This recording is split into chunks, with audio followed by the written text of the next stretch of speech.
오늘 함께 나눌 하나님의 말씀은 사무엘상 26장 21절에서 27장 7절까지의 말씀입니다.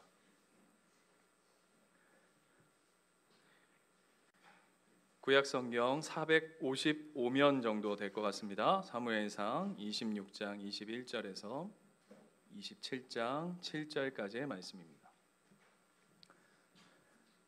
저와 한 절씩 교독하시겠습니다. 사울이 이르되 내가 범죄하였도다. 내 아들 다윗아 돌아오라. 내가 오늘 내 생명을 귀하게 여겼은즉 내가 다시는 너를 해하지 아니하리라. 내가 어리석은 일을 하였으니 대단히 잘못되었도다 하는지라.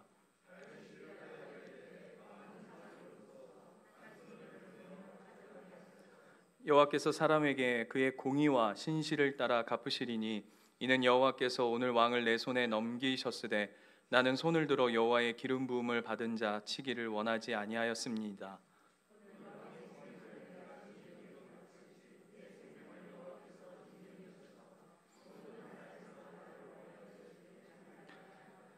사울이 다윗에게 이르되 내 아들 다윗아 내게 복이 있을지로다. 내가 큰 일을 행하겠고 반드시 승리를 얻으리라 하니라. 다윗은 자기 길로 가고 사울은 자기 곳으로 돌아가니라.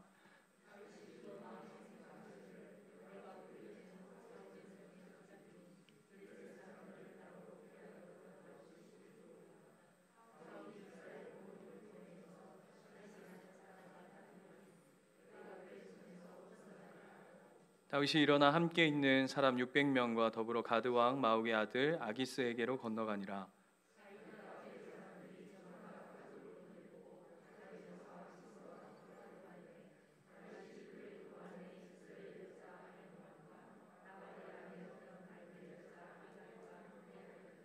다윗이 가드에 도망한 것을 어떤 사람이 사울에게 전하매 사울이 다시는 그를 수색하지 아니하니라.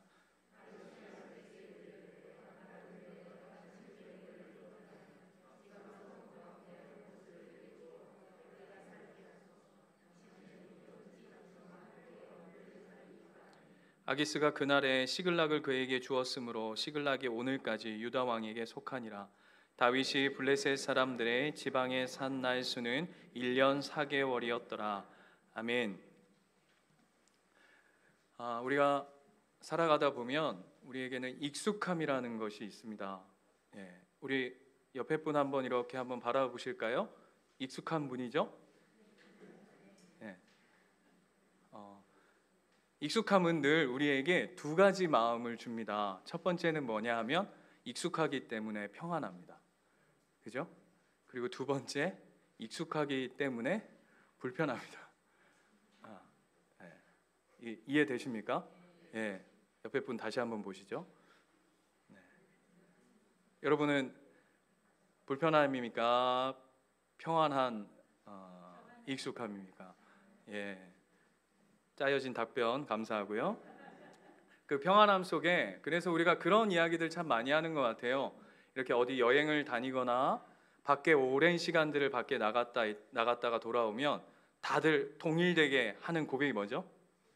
집이 최고다. 진짜 집이 최고다. 라고 하는 그런 이야기들을 우리가 서로 주고받습니다. 제가 얼마 전에 그 집 계약 때문에 그동안에 이사한 그 데이터를 쭉 이렇게 요즘에는 다 정리가 돼 있더라고요.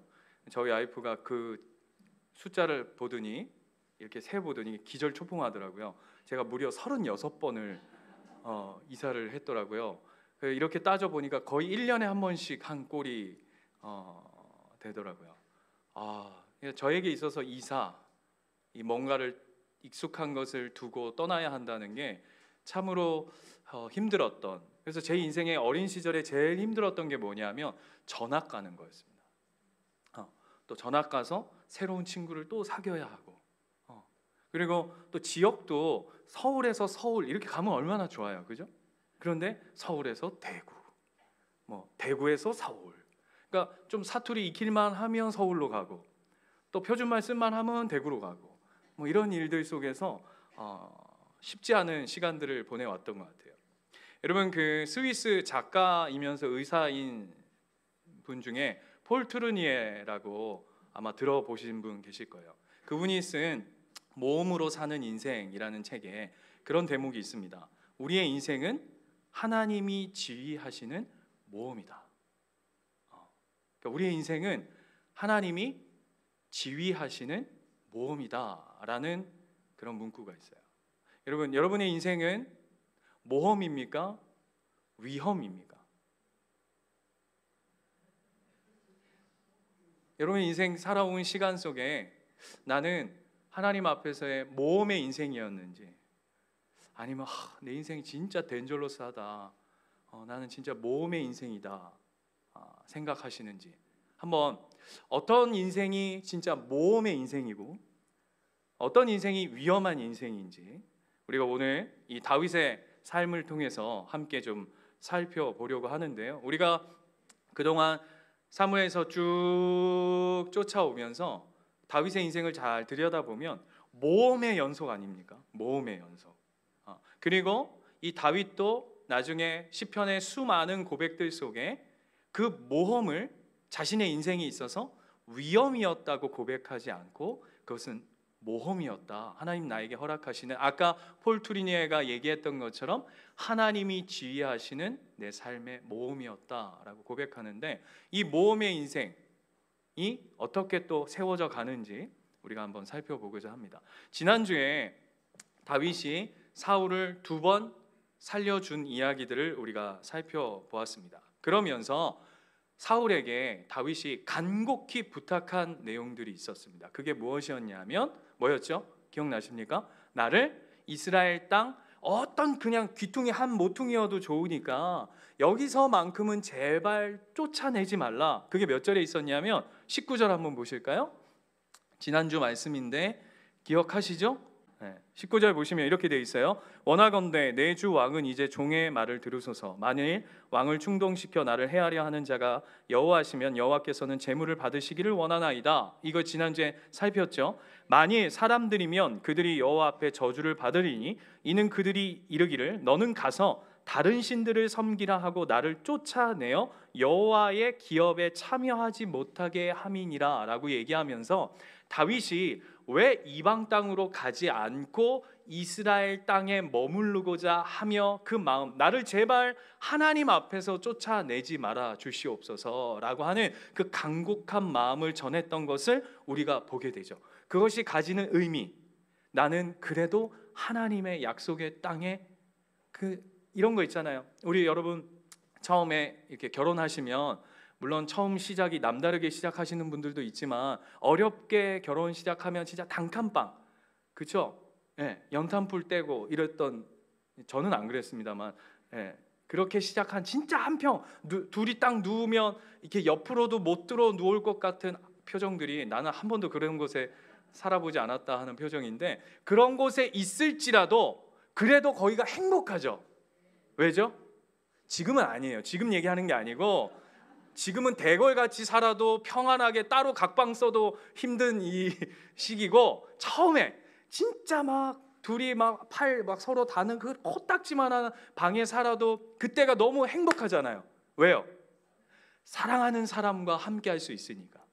다윗이 하나님, 그리고 많은 사울의 신하들과 사울한테 나를 이방 땅으로 밀어내지 마십시오라고 얘기하는 그 중심에는 하나님을 원하는, 하나님 앞에 살고자 하는, 하나님께 함께 살고자 하는 그 다윗의 중심이 묻어났던 이야기들을 보게 돼요. 그랬더니 21절에 어떤 일이 벌어지냐면 그 이야기를 들은 사울이 뭐라고 얘기합니까? 내가 잘못했다. 내가 진짜 잘못했다. 내가 리얼 미안하다. 내가 어떻게 하면 되겠노? 진짜 진심을 다해서 사과합니다. 그랬더니 그 이야기를 들은 다윗이 어떻게 받냐 하면 23절 한번 보세요. 23절에 보면 여호와께서 사람에게 그의 공의와 신실함을 따라 갚으시리니 이는 여호와께서 오늘 왕을 내 손에 넘기셨으되 나는 손을 들어 여호와의 기름 부음을 받은 자를 치기를 원하지 아니하였습니다. 그 다음 잘 보세요. 24절 오늘 왕의 생명을 내가 중히 여긴 것 같이 내 생명을 여호와께서 중히 여기셔서 모든 환난에서 나를 구하여 내시기를 바라나이다 라고 얘기하면서 그 사울을 죽일 수 있었던 그 칼을, 그 권한을 내가 내려놓고 하나님께 맡겨 드렸을 때 내 인생을 하나님이 인도해 가실 것입니다 라고 하는 다윗의 분명한 자기 확신과 믿음의 고백을 우리가 지난주까지 살펴봤습니다.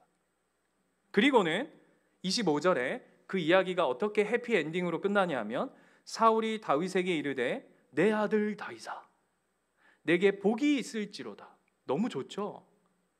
예? 지금 사울이 얘기하는 거잖아요. 내가 복이 있을 거다. 내가 큰 일을 행할 거다. 여기 큰 일 안에 뭐가 다 포함되어 있습니까? 그냥 네가 장차 이 나라를 다스릴 뭐 그런 내용들, 이런 내용들, 저런 내용들, 그동안의 그 사울과 다윗의 모든 스토리가 담겨서 네가 큰 일을 행하겠고 반드시 승리할 거랍니다. 여기서의 승리는 뭡니까? 누구를 포함하는 거죠? 사울 자기 자신을 포함한 그 모든 것 안에서 네가 반드시 이길 거다, 승리할 것이다 라고 얘기하고는 다윗은 자기 길로 가고 사울은 자기의 곳으로 돌아갔답니다. 그러면 26장은 어떻게 끝난 거죠? 해피엔딩 아닙니까? 다윗이 원하는 그 모습 그대로 해피엔딩으로 쫙 끝났는데, 근데 27절 읽어보세요. 27절 다윗이 그 마음에 생각하기를 내가 후일에는 사울의 손에 붙잡히리니 블레셋 사람들의 땅으로 피하여 들어가는 것이 좋으리로다. 사울이 이스라엘 온 영토 내에서 다시 나를 찾다가 단념하리니 내가 그의 손에 벗어나리라 하고, 그리고는 어떻게 했죠? 2절에 그가 아기스에게, 그러니까 블레셋으로 드디어 망명합니다. 여러분 이게 지금 앞뒤가 맞습니까? 앞에 이야기는 해피엔딩이잖아요. 사울하고 모든 것이 잘 해결된 것처럼 했으면 지 소원도 뭐였어요? 다윗의 자기 소원도 무엇이었냐면 제발 내가 이 이스라엘 한 모퉁이, 진짜 단칸방 하나 초가 삼간이어도 좋으니까 귀퉁이라도 하나님과 함께하는 그 기업의 땅에 머물기 원합니다라고 지가 그렇게 기도해놓고는, 지라고 해서 자꾸 그런데 본인 다윗이 그렇게 기도해놓고 마음을 다해놓고 그게 그렇게 이루어졌고 사울하고도 해피엔딩으로 끝났음에도 불구하고 27장에 넘어간다고요. 우리 식으로 해볼까요? 우리 예수인교회가 전신욱 목사를 필두로 양산에, 주님 양산 땅을 저희에게 허락하여 주시옵소서 이 마음을 지금 굉장히 크게 품고 계신 우리 서 목사님, 우리 또 전사님과 함께 예배드리고 계신데, 아마 지금 마음속에 우리 2년 전에 품었던 양산 땅을 우리에게 주시옵소서, 아마 서 목사님 지금 사송 땅을 우리에게 주시옵소서 막 이렇게 기도하고 계실 텐데 그런 거 아닙니까? 그래서 하나님께서 2년 동안 주시옵소서 부흥 비전 막 실컷 얘기해놓고 서울에서 큰 교회에서 전신우 목사 청빙 자리가 나니까 이 목사가 홀랑 가버린 거예요. 예? 안 된다. 아니 그렇게 하겠다는 게 아니고 참 이렇게 답답합니다. 설교를 하면 뭐가 이렇게 호흡이 착착 맞아야 되는데 제가 거기 서울 가겠다는 게 아니라 여러분 보세요. 양산 땅을 주시옵소서 부흥을 허락하시옵소서 해서 하나님 막 일하시기 시작했단 말이에요. 그래서 하나님의 일들을, 하나님의 일하심들을 우리가 보기 시작했는데 서울에서 청빙 자리 나왔다고 쏠랑 가버리면 이게 지금 앞뒤가 맞냐고요. 그러면 그토록 하나님 앞에 간절히 바랬던 그 중심과 기도와 그 마음은 도대체 뭐냐는 거죠. 오늘 여러분 이해가 되세요? 앞에서 그렇게 그리고 그뿐만 아니라 여러분 다윗이 블레셋에 망명한다는 건 제가 여러 번 말씀드렸지만 다윗한테 있어서는 엄청난 데미지죠. 왜죠? 제가 몇 번 말씀드렸어요. 남쪽의 대통령이 후보에 올랐는데 어느 날 힘들다고 북으로 망명했어. 그러면 우리 투표해서 그 사람 뽑을 겁니까? 절대 안 뽑지 않겠어요. 야 진짜 책임감도 없고 무슨 대통령 될 사람이, 후보라는 인간이 지 좀 힘들다고 그것도 북으로 가냐?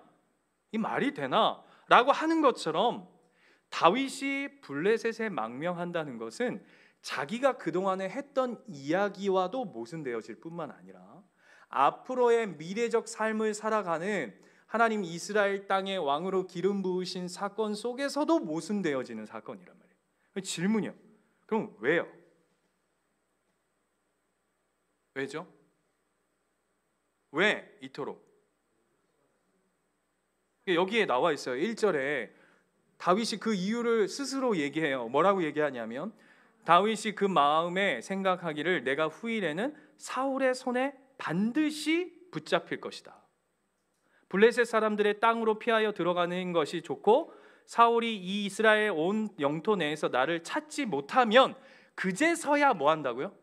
단념할 것이다. 그러니까 무슨 얘기냐? 이걸 한마디로 압축하면 내가 이 이스라엘 땅 안에 있어 가지고는 사울과의 이 일은 진짜 이제 결코 끝나지 않는다. 그래서 이제 블레셋에 가야, 다른 나라로 가야 이 일이 끝난다는 것이죠. 맞습니까? 맞습니다. 왜냐하면 27장 4절 보세요. 다윗의 이 이야기가 틀린 이야기가 아니에요. 27장 4절 보면 다윗이 가드에 도망한 것을 어떤 사람이 사울에게 전하매 사울이 다시는 그를 뭐 하지 않았다고요? 수색하지 않았다. 그건 너무 맞는 말이잖아요.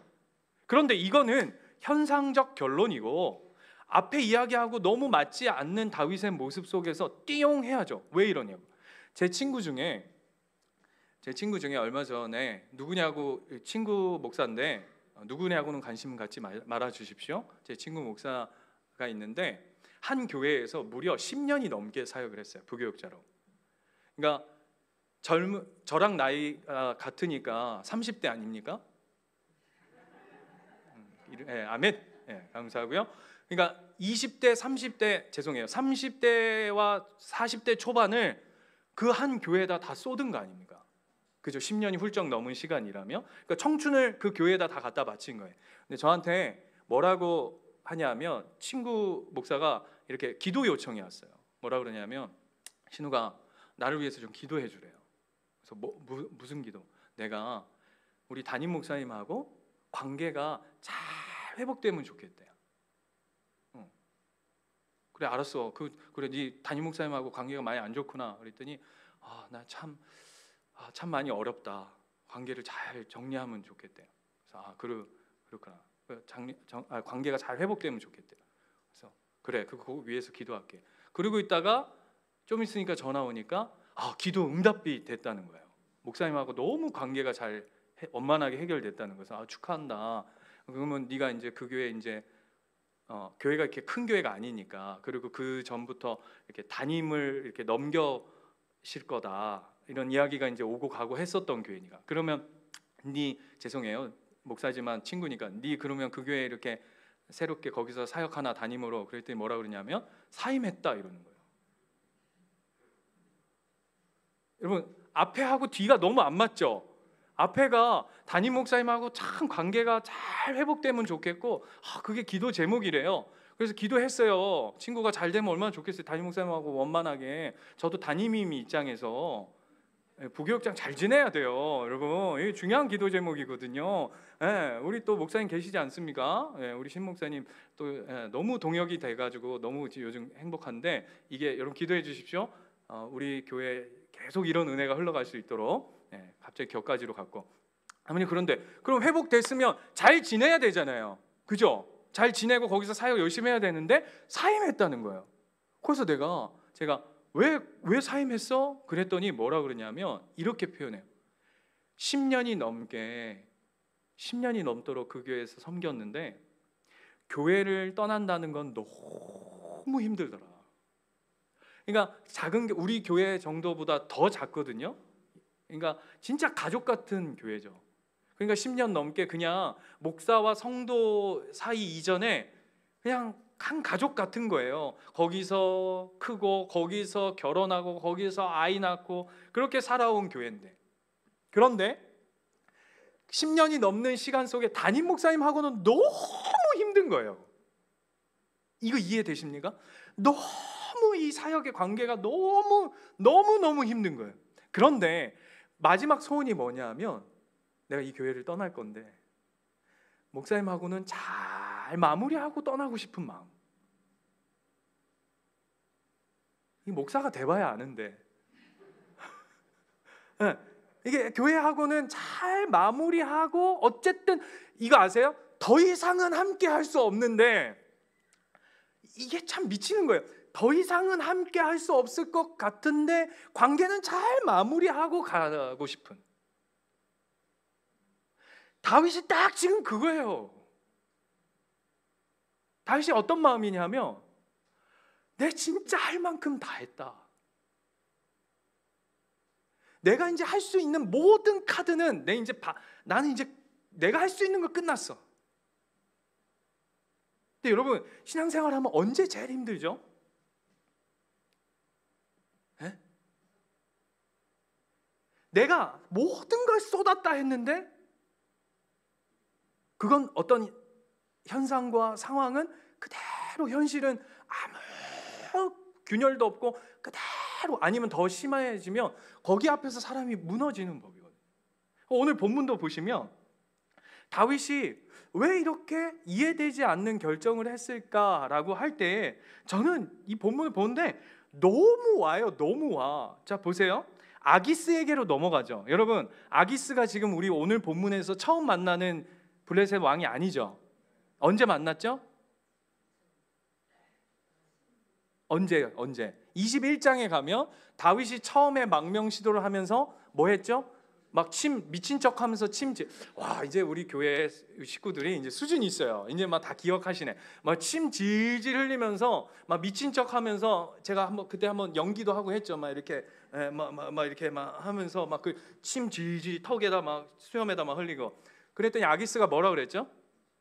야, 저거 치워라. 이 뭐 정신 나간, 야, 우리나라에도 정신 나간 애들이 많은데 저거 뭐 이스라엘까지 그 정신 나간 애를 여기까지 들이냐 하면서 썩 치워라 하면서 그 다윗의 망명을 거절했던 아기스입니다. 기억나십니까? 그런데 오늘 기가 막힌 건 그 아기스가 다윗을 받아들여요. 왜일까요? 이것도 중요한 포인트거든요. 그때는 거절했던 그가 지금 27장에 와서는 다윗이 그 망명하는 것을 흔쾌히 받아들이고 다윗이 머물 땅까지도 줘요. 왜일까요? 이거죠. 이거는 아기스가 봐도 이거는 다윗이 이제는 사울하고는 더 이상은 함께 할 수 없는 사람이 된 거죠. 누가 봐도, 밖에서 다윗뿐만 아니라 다윗 스스로가 봐도 나는 이제 사울하고는 도대체 이스라엘 땅에서는 결코 함께 할 수 없다라는 다윗의 결론일 뿐만 아니라 밖에서 다른 나라에서 봐도 저 인간은 이제 더 이상 사울의 사람도 아니고 이스라엘 사람도 아니야 라고 하는 결론이 내린 거예요. 예를 들면 여러분, 삼국지에 가면 조조가 누구를 그렇게 아끼죠? 유비, 관우, 1번 유비, 2번 관우, 3번 장비. 관우를 그렇게 자기 사람 삼고 싶어 하거든요. 그러면서 그 중심이 뭐였냐면 유비와 관우 사이를 계속 이렇게 떨어뜨려 놓으려고 의도적으로 그렇게 해요. 그래가지고 여러분, 유명한 말도 주고 막 그만큼. 근데 적토마를 주지 않아도 아기스가 봐도 이거는 이제 다윗은 우리는 여기에 들어오지 않으면 이제 더 이상은 살아갈 수 없는 존재로 이제 딱 결론이 나아진 거예요. 그러니까 너무 편하게 받은 거죠. 이 이야기 아시죠? 적군의 적군은 아군이다. 그래서 이제 다윗을 받아들일. 그러니까 상황을 한번 잘 이해해 보시자고요. 다윗이 이제는 그 땅에서는 단 한 걸음도 이스라엘 땅에 머물 수 없는, 뿐만 아니라 27장 2절 가보세요. 다윗이 일어나 함께 있는 사람 600명과 더불어 가드 왕 마옥의 아들 아기스에게로 건너가니라. 다윗과 그의 사람들이 저마다 가족을 거느리고 가드에서 아기스와 동거하였는데 다윗이 그의 두 아내 이스라엘 여자 아히노암과 나발의 아내였던 갈멜 여자 아비가일과 함께 하였더니. 난데없이 이런 이야기를 여기다 왜 쑥 넣어놨을까요? 다윗이 왜 이런 결정을 했을까요? 거기에 중요한 부분이 뭐라고요? 함께하는 사람들 때문이라는 거예요. 몇 명이죠? 무려 600명인데요 대략 1000명 가까이 될 거라고 학자들이 얘기해요. 그냥 여러분, 얼마 전에 제가 들은 이야기인데 어떤 목사님이 그 어떤 교회에 청빙 그걸 이렇게 냈는데 떨어지셨대요. 최종 이렇게 올라갔다가.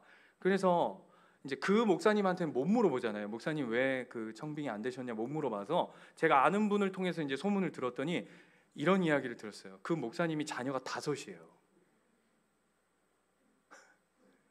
교회 마지막 심사에 올라갔는데 이제 두 분이 그만 한 거예요. 근데 뭐 때문에 탈락시킨 줄 아세요? 아이가 많아가지고, 딸린 식솔이 많아가지고 교회에서 이 5명을 다 책임질 수 없다. 이분을 담임으로 모시기에는 너무 우리가 데미지가 크다 해가지고는 다른 분, 그분은 또 몇 명이냐? 3명. 그러니까 2명 더 많은 거에 진 거죠. 이 얘기 왜 하냐? 저는 3명이다 이 얘기를. 농담이고요. 이해되십니까? 그만큼 이 딸린 식솔이 주는 이 데미지가 있다고요. 이게 책임져야 할 이 몫이 있다고요. 오늘 다윗이 단순히 그 마음과 진심과 뜻과 하나님 앞에 살아가고자 하는 그 열망이 너무 큰데, 그럼에도 불구하고 그가 블레셋으로 망명할 수밖에 없었던 그 상황과 환경들을 오늘 설명하고 있어요. 뿐만 아니라 여러분, 아까도 똑같이 얘기했지만 이런 고백이 담겨져 있는 거죠. 나 이제 그만하고 싶다. 이 말의 표현 아시겠어요? 나 이제 사울하고는 이제 그만하고 싶다. 이제 끝내고 싶다. 이걸 이해하셔야 되는데, 나 이제 정말 그만하고 싶다. 정말 나 이제 이런 표현, 나 이제 좀 쉬고 싶다. 나 진짜 내가 할 만큼 다 했다. 근데 여러분, 그때 조심해야 돼요. 왜 그런지 아세요? 우리가 신앙생활하고 살아가다 보면 내가 할 수 있는 걸 다 했다라고 얘기하는 그 순간 우리가 우리의 감정이 한쪽으로 확 쏠려버려요. 오늘 본문 보세요. 다윗이 그 마음에 생각하기를 이렇게 시작해요.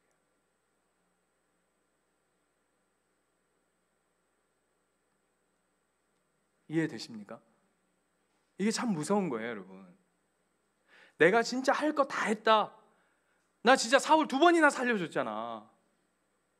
나 이제 더 이상 뭘 해야 되냐라고 얘기하는 그 순간, 나 이제 더 이상은 못하겠다 할 때 사람이 어떤 감정 노선과 그 마음이 한쪽으로 확 기울어 버린다고요. 사람이요, 내가 할 만큼 다 했다 그러면 어디 쪽으로 감정과 입장이 확 쏠린다고요. 그게 우리 인간이에요. 그런데 하나님은 그 입장 차이를 붙잡고 하라고 하는 게 신앙이 아니라, 네 입장 있고 저 입장 있고 이 생각 있고 저 생각 있고 수많은 입장과 수많은 생각과 수많은 환경과 수많은 상황들이 있어요.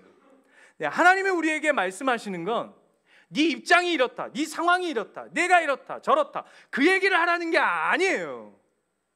우리가 어떤 사람에게는 저 사람은 게을러, 저 사람은 아니야 힘든 거야, 아니야 저 사람은 부지런한 거야, 아니야 그건 그 사람이 승질이 더러운 거야 라고 하는 건 다 뭐냐 하면 내 입장에서 해석하는 거죠. 여러분, 진짜 물어볼게요. 그게 신앙입니까? 그게 믿음인가요?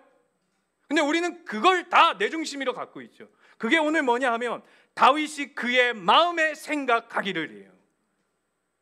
그게 현실적으로 상황적으로 옳을 수 있어요. 4절에 맞잖아요. 사울이 그걸 보고는 단념했죠. 그러나 믿음은 그게 아니라고 얘기하는 거예요. 자, 반대로 볼게요. 반대로 사울 입장에서 한번 생각해 보자고요. 사울. 자, 사울은 다윗이 블레셋에 넘어가면 어떻게 된 거냐면 이제 다윗은 끝났다 이렇게 생각한 거예요. 맞습니까? 됐어, 이제 끝. 야, 이제 골치 아픈 일 없어. 저거 이제 넘어갔으니까 땡. 이제 야, 저거 이제 뭐 왕이라고나 될 수 있겠냐? 저거 염치도 없고 야, 창피하고. 이건 하나님이 기름 부으셨다는데 지가 블레셋에 스스로 넘어가서 됐어, 이거 이제 끝. 다시는 회복할 수 없어. 그게 뭐였냐면 4절 보세요. 결론 내린 거죠. 다윗이 가드에 도망한 것을 어떤 사람이 사울에게 전하매 사울이 다시는 결단코, 여러분 그동안 사울이 얼마나 다윗 잡으려고 막 수십 번을 3,000명 데려왔다 또 3,000명 데려왔다가 그러지 않았습니까? 그러나 이 블레셋에 갔다는 이야기를 듣고 끝냈다고요. 자, 이제는 끝난 게임이에요. 자, 보세요. 다윗도 이제 사울하고의 싸움은 이제 포기했어요. 나 이제 더 이상 못한다. 나 이제 그만. 나 할 만큼 했어.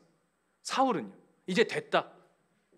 이제 다윗은 끝났어. 망했어. 이제 더 이상 할 게 없어 라고 하는 그때에 하나님이 우리에게 뭐라고 말씀하시는지 오늘 본문을 주목하는. 다윗도 다윗 스스로가 나는 이제 그만하고 싶어, 끝나고 싶어, 난 더 이상 못해 라고 하는 결론. 사울도 다윗이 블레셋으로 넘어가자마자 끝났네, 이제 더 이상 이제 뭐 될 거 없어, 이제 죄송해요 이렇게 표현해서 시마이. 그런데 하나님이 그때 일하세요. 어떻게 일하시죠? 여러분 기억나십니까? 사무엘상 5장에 어떤 일이 있었죠? 사무엘상 5장에 전쟁에서, 이스라엘과 블레셋의 전쟁에서 엘리와 그 두 아들들이 전쟁에 나갔다가 두 아들들이 지니까 뭘 갖다가 내밀죠? 언약궤를 내밀었다가 그게 블레셋한테 홀랑 뺏깁니다. 그래가지고는 그 블레셋 사람들이 그걸 가져다가 자신들이 섬기는 다곤 신상 옆에다 두죠. 그러니까 뭡니까? 이스라엘에게 있어서는 패배, 그렇죠? 블레셋에게 있어서는 승리, 이 두 가지 상징이 언약궤 아니었어요. 기억나세요? 그때 설교 들으셨던 거? 이스라엘은 망했다, 어찌 우리 하나님이 이렇게 질 수 있느냐라고 했던 고백. 나는 이제 그만 끝났어 라고 하는 이스라엘. 블레셋은 우리가 이겼어 라고 했다고요. 근데 그때 어떤 일이 벌어졌죠? 하나님이 그때 스스로 언약궤를 통해 일하기 시작하셨어요. 그래서 다곤 신상을 넘어뜨려서 몸뚱이만 남고 다 부셔뜨리고 그 블레셋 땅에 온 땅에 전염병이 돌게 해서 하나님이 스스로 하나님의 영광으로 회복하셔서 이스라엘 땅으로 들어오는 것을 우리가 본문을 봤죠. 오늘 다윗의 끝났다라고 하는 그 시점과 사울이 이젠 됐다라고 하는 그 시점에 하나님은 하나님의 일을 여전히 행하고 계시더라라는 것이 오늘 본문인 거예요. 여러분 보십시오. 앞으로 다윗에게 어떤 일이 벌어지냐면 난 이제 사울하고는 빠이빠이야, 나 이제 더 이상은 못하겠어, 하자. 그래서 블레셋으로 넘어왔더니 그 인생에 사울하고의 전쟁은 끝났는데 다윗의 다윗 때는 전쟁이 그치던가요? 아니요. 이제 살필 거예요. 블레셋에 와서도 막 여러 시험거리들이 여전히 그 삶 가운데 드리워져 있는 것을 보게 되죠. 사울은 다윗 치우니까 그 왕이, 그 나라가 든든히 세워졌던가요? 아니에요. 예를 들면 이런 거죠. 복음서에 보면 예수님이 많은 치유들을 하시는데 특별히 이런 장면들이 있어요. 누가 이제 그 특별히 그 마가복음이나 마태, 마가, 누가에 다 나와 있는데 그 회당장 야이로가 예수님 찾아와서 내 딸이 죽게 생겼습니다, 오셔서 좀 고쳐주십시오. 그랬더니 예수님이, 죄송해요, 예수님한테 써야 할 표현은 아닌 것 같은데 질질 시간을 끄시죠. 중간에 막 새치기 하고 막 여자, 혈류병 여자 와가지고 막 예수님 옷자락 막 붙잡고 늘어져가지고 가시면 아니 되옵니다 막 이래. 막 그래가지고 중간에 시간이 질질 끄니까 야이로의 집에 종들이 와가지고는 끝나십니다, 예수님 그 힘들게 하지 마시고 보내이소, 딸 죽었습니다, 이렇게 얘기해요. 아세요 이 이야기? 아시죠? 그랬더니 예수님 뭐라 그러시죠? 잔다 그래요. 이게 다윗과 사울이 처한 상황이에요. 난 끝났어, 망했어, 희망이 없어. 사울은 뭐죠? 야 이제 됐어. 하나님 뭐라 그러시죠? 아니야. 그래서 믿음이 뭔지 아세요 여러분? 믿음은 내가 내린 결론이 믿음이 아니라 하나님이 내린 결론이 믿음이야. 오늘 하나님이 다윗과 사울에게 동시에 보여내는 거예요. 모두에게. 그래서 내 인생이 사울만 없으면, 사울만 피하면 돼, 그게 아니라는 거 가르쳐 주시고, 뿐만 아니라 사울에게도 네 마음대로 되는 게 인생이 아니야, 다윗이 끝난 거 아니야 라고요. 이게 얼마나 큰 위로냐 하면 한번 보시면 27장 6절 보세요. 하나님 어떻게 일하시는지 참 놀라우신 분이에요. 27장 6절. 아기스가 그날에 시글락을 그에게 주었으므로 시글락이 오늘까지 유다 왕에게 속하니라. 이게 무슨 말이죠? 네? 시글락이 어디 땅입니까? 지금 블레셋 땅이잖아요. 그런데 다윗이 블레셋 땅에 들어가서 아기스한테 받은 그 시글락 땅이 하나님이 어떻게 하셨다고요? 이스라엘 땅으로 바꿔버리셨다고요. 아무도 아멘이 안 나오죠? 네? 야, 끝났어? 뭐가 끝나? 망했어? 뭐가 망해?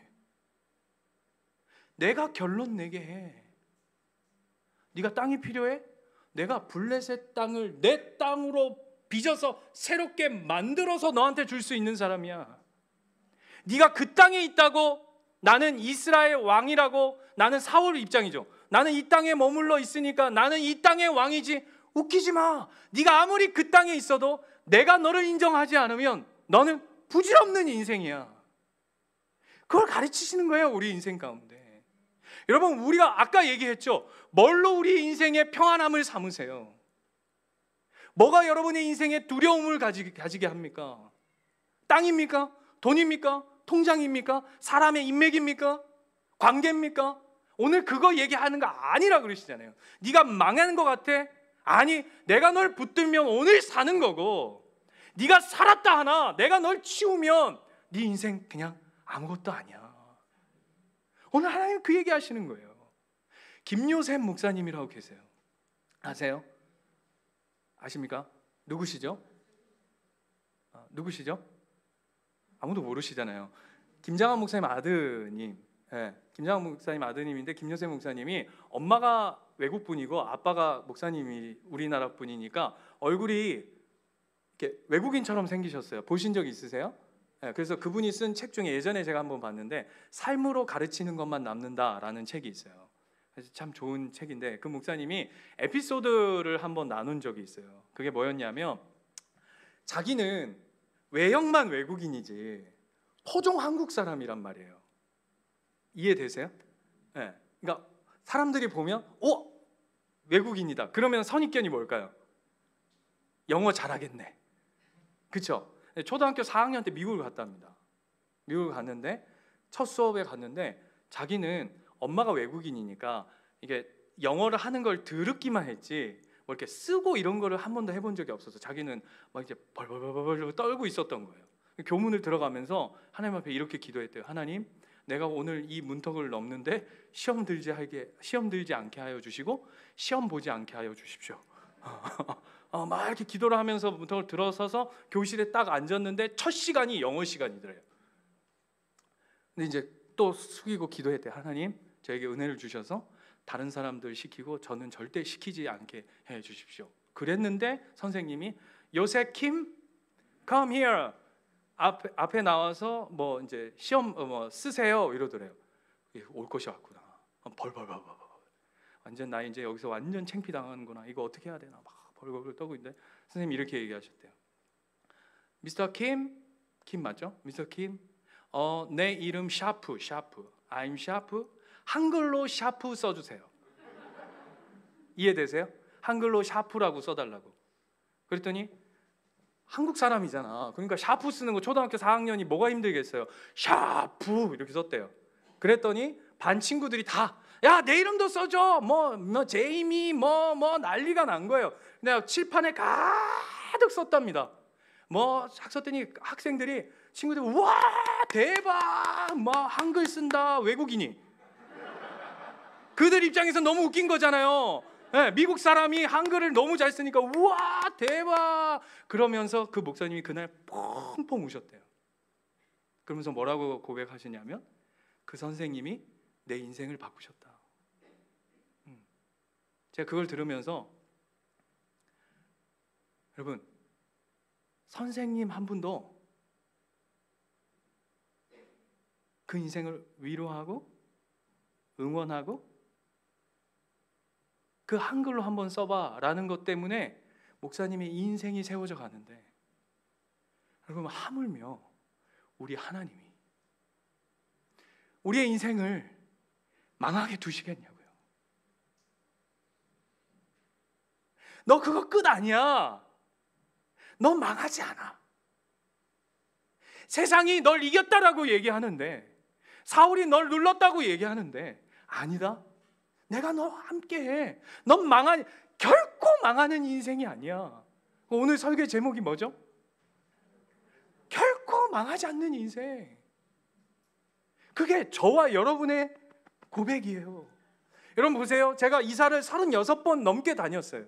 제가 어렸을 때 트라우마가 뭐냐 하면 제가 얼마나 소극적이고 내성적이었냐면, 안 믿으실 건데, 안 믿으실 거 아는데 이 간증이라서 해요. 제가 얼마나 소극적이고 내성적이었냐면, 제가 누구한테 가서 식당 가서도 물 좀 주세요를 못했어요. 그래서 일부러 아버지가 저한테 가서 물 좀 달라고 얘기해라 라고 의도적으로 저를 시키셨는데, 그럼 제가 어떻게 했냐면, 물 달라는 얘기가 하기가 너무 창피해서 제가 가서, 제가 원래 부지런한 사람이 아니에요. 그냥 물을 제가 가지고 컵까지 챙겨가지고 그렇게 오는 습관이 된 거죠. 그러다 보니까 사람들이 뭐라 그러냐면, 그 창피해서 그런 건데, 낯가리고 막 그냥 말하는 게 너무 부끄러워서 얘기한 건데, 사람들이 저한테 뭐라 그러냐면, 어우 쟤는 참 부지런하다, 성실하다. 개뿔 모르는 거죠. 뭘 성실하고, 그냥 그게 말하는 게 너무 창피해서. 그리고 여러분 한번 생각해 보세요. 그렇게 수많은 전학을 다니다 보니까 사람과 사람 낯을 보는 게 너무 그냥 트라우마로 잡혀 있지 않겠어요? 그런데 제 인생 뒤집어 보면 한순간도 트라우마인 적이 없었어요. 누구를 만나는 것이, 여러분 아시죠? 제가 목사로서 사는 것에 이 결정적인 상처가 있는 거 아시는 분은 아실 거예요. 근데 그것이 내 안에 상처와 아픔으로 결탄코 서지 않았어요. 왜일까요? 왜일까요? 망하기에 충분해요. 보세요. 어디 하나 흠 안 잡을 데가 없는 인생이에요. 몸이 성하나? 뭐 흠 잡을 데가 없는 게 아니라 흠 안 잡을 데가 없어요. 그런데 제 안에 상처와 아픔과 쓴뿌리가 없어요. 왜일까요? 제가 잘나서요? 예? 여러분 못나서요? 아니요. 하나님이 저의 인생을 망하게 두시지 않는구나. 그게 다윗의 인생의 놀라운 고백이에요. 제가 얘기했죠. 다윗이 늘 착한 모드로, 늘 성실한 모드로, 늘 믿음 모드로 갔다면 아주 꼴보기 싫었을 거예요. 그런데 우리랑 너무 닮아 있잖아요. 나도 할 만큼 했는데 현실이 그대로 있는 것에 대한 숨막힘과 목조임 안에서 피하고 싶고 도망가고 싶은, 그 도망간 그 자리에서 하나님이 여전히 그 삶을 이끌어 가시는 놀라운 은혜. 제 부끄러운 얘기인데, 우리 애들이 있으니까 그냥 저 얘기하는데, 제가 고등학교 1학년, 2학년 이때에 아시죠? 저희 집안이, 모르시는 분들 계시니까, 수많은 부도와, 우리 고모가 연락 와가지고 이런 얘기 좀 하지 말라 그러시던데, 저희 아버지의 가정을 내팽개침과, 그러니까 막막하죠. 어머니는 아침 새벽같이 나가시면 밤에 새벽이나 돼야 돌아오시는. 내가 뭘 해? 그런다가 운동하다 그만뒀으니 공부도 못해. 돈이 있나? 돈도 없어. 늘 제가 이렇게 앞에 밑밥을 까는 이유는 뒤에 걸 조금 희석하기 위해서예요. 뒤에 이렇게 희석이 뭐냐면, 그래가지고 너무 답답한 마음에 술을 잔뜩 마셨어요. 고등학교 1학년 때. 거의 꽐라가 됐어요. 근데 무슨 정신인지 모르겠는데 그렇게 술이 취해가지고, 그럼 술이 취했으면 깨던가 아니면 집을 가던가 이래야 되는데 미친 거죠. 교회를 갔어요.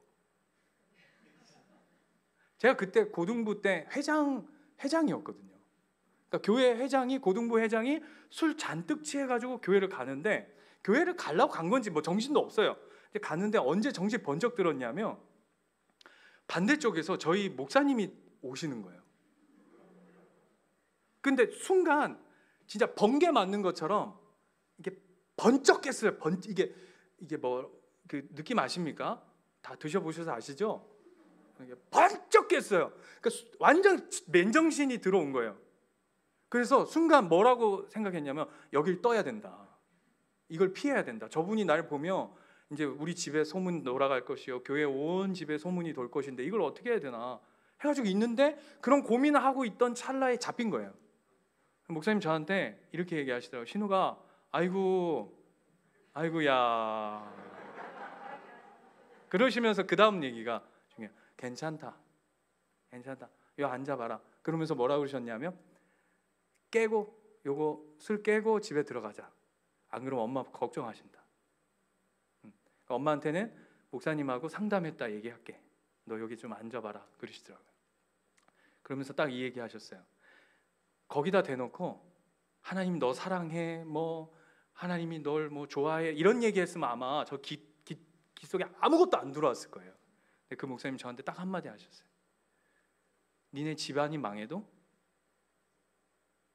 하나님 널 망하게 안 두실 거야. 너 안 망해. 걱정하지 마.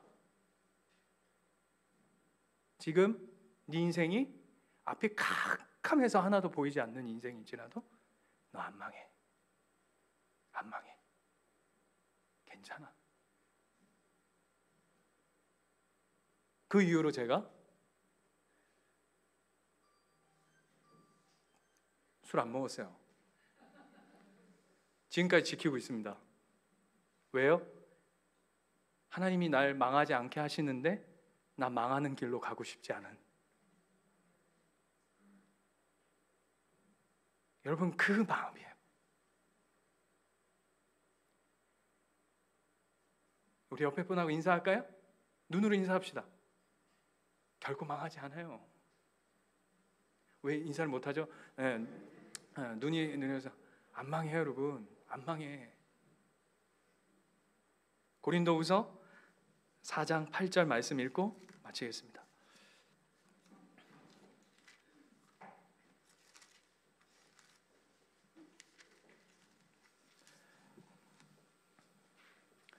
고린도후서 4장 8절에서 10절.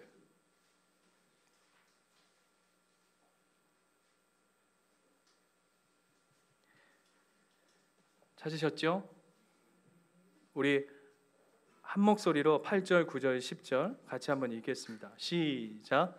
우리가 사방으로 우겨쌈을 당하여도 쌓이지 아니하며 답답한 일을 당하여도 낙심하지 아니하며 박해를 받아도 버림받지 아니하며 거꾸로 뜨림을 당하여도 망하지 아니하고 우리가 항상 예수의 죽음을 몸에 짊어짐은 예수의 생명이 또한 우리 몸에 나타내게 하려 함이라.